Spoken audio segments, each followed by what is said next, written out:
PM किसान योजनेची सुरुवात डिसेंबर 2018 मध्ये करण्यात आली। तेव्हापासून शेतकऱ्यांना वर्षाला 6,000 रुपये देण्यात येत आहेत। शेतजमीन नावावरती असलेल्या एकाच कुटुंबातील पती, पत्नी, मुलगा आणि मुलगी लाभ घेत आहेत। आता कुटुंबातील एका शेतकऱ्यालाच या योजनेचा लाभ घेता येणार आहे। बघूयात या संदर्भातला हा स्पेशल रिपोर्ट। पीएम किसान योजनेसाठी केंद्र सरकारने नवीन नियमावली लागू केली आहे। आता कुटुंबातील एका शेतकऱ्यालाच या योजनेचा लाभ घेता येणार आहे। त्या पार्श्वभूमीवर पती, पत्नी आणि मुले यांचे आधार कार्ड जोडणं अनिवार्य करण्यात आलं। एका कुटुंबात एका शेतकऱ्याला मिळणार लाभ। एकाच कुटुंबात योजनेचा लाभ घेणारे 2 ते 3 शेतकरी आहेत। कुटुंबातील पती, पत्नी, मुलगा, मुलगी लाभ घेत असल्यास त्यातील एकालाच लाभ घेता येणार। योजनेसाठी पती, पत्नी आणि मुलाचे आधार कार्ड जोडणं अनिवार्य आहे। जे आयकर भरतात, जे पेन्शनर आहेत त्यांना लाभ मिळणार नाही। आयकर भरूनही योजनेचा लाभ घेतला असेल तर रक्कम वसूल केली जाईल। वारसा हक्क वगळता ज्या शेतकऱ्यांनी 2019 पूर्वी जमीन खरेदी केली त्यांना लाभ मिळणार नाही। आता शेतकऱ्यांची जी हलाखीचे जीवन चाललेलं आहे, एका कुटुंबामध्ये जर 20 एकर जमीन असेल आणि 4 भाऊ असेल तर 4 भावांना तर ती जमीन 5-5 एकर येते। 5 एकर सगळं जावं म्हणजे आर्थिक भार जो आहे शेतीवर आधारित आहे आणि त्यामुळे हे प्रत्येकाला किसान योजनेचा लाभ हा प्रत्येक भावाला मिळायला पाहिजे। आणि आर्थिक दुर्बलता येईल, मुलांचे शिक्षण कसे करणार, सगळं पूर्ण त्याची हे शेतीवर आधारित असल्या कारणाने त्यामुळे ही योजना आहे, प्रत्येकाला याचा लाभ मिळायला पाहिजे। ही जी योजना आहे शासनाची खरं म्हणजे एकदम चुकीची योजना आहे।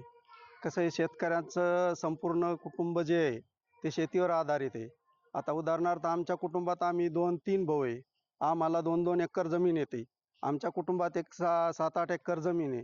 तर मग असं जर विभक्त केलं तर बाकीच्या भावांनी काय करायचं? आमच्यात वाद लागायचा विषय होऊन जाईल ना तो।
पुढारी न्यूज।